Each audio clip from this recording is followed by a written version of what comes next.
Okay, we want to talk on agreement in in marriage. marriage.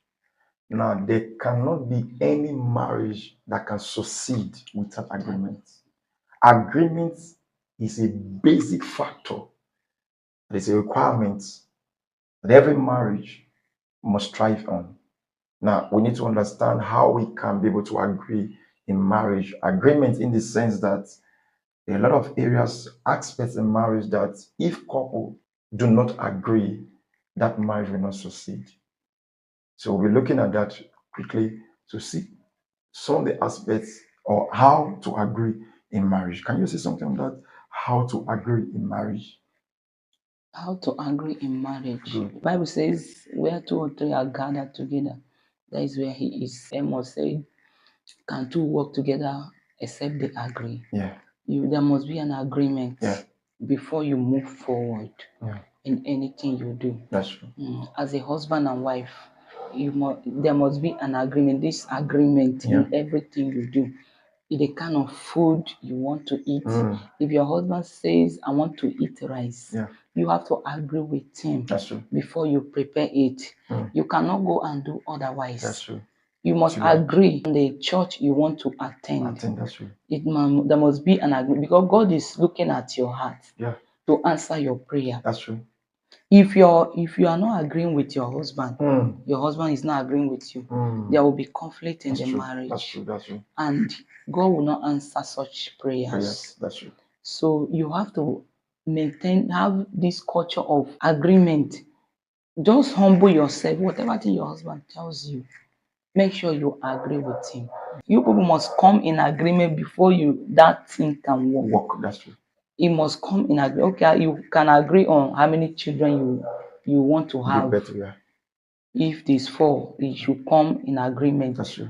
Everything you do should be in agreement. The school your children will go. It's not that the woman will say, no, is this school? At the end, she will be the one that they say they should pay so amount. You carry the money and put in your pocket. So everything have to be in agreement. Now, do you know that even in naming your children, a lot of people do not agree. Some say, this is what I want my child to be called. Now, we need to understand that when it comes to naming your child, that should not be a problem. At least when you conceive that child, both of you should be praying what name to call that child, and God will definitely drop in the word. Most of some of the names that some people give to their children, they are being inspired by their friends, not by God. And that's why there's no agreement. So the man says, oh, for peace to reign, let me just accept it because she likes that kind of name. But not really that God give them that name. God gives people name to name their children. If you people can agree in prayer, God will give you name. All our 4 children today, by the grace of God, 2 boys, 2 girls, by the grace of God, we never argued for once. The moment my wife is pregnant, we start praying, God, what name do we give to this child? And God gives it to us, and there's no day we have argued. God just puts it in our spirits, and that's how we name our children. So everything, there's need for you to agree.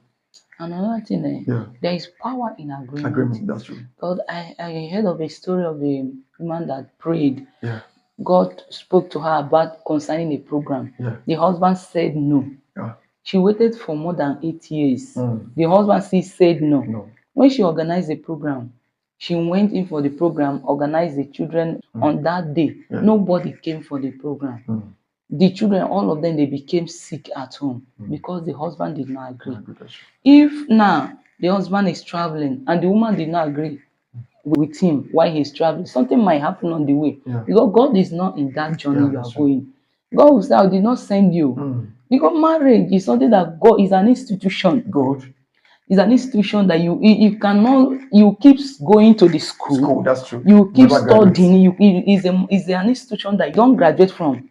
You might have a certificate of marriage when you are during your wedding, but you have not graduated. You are still in the school of marriage. Good. Now, this agreement aspect, I just want to say something on it again. Now, I remember when I was told by God to come to Delta State to come start our ministry. The moment I told my wife, she didn't argue about it. She just said, well, okay, let's go. I remember a pastor called me and told me, when I told the pastor I was going to relocate to Delta State, he said to me, say, what did your wife say now? I said, my wife didn't say anything. She just said, let's go. She said, wow. Not every woman will go. And in my mind, I'm trying to reason.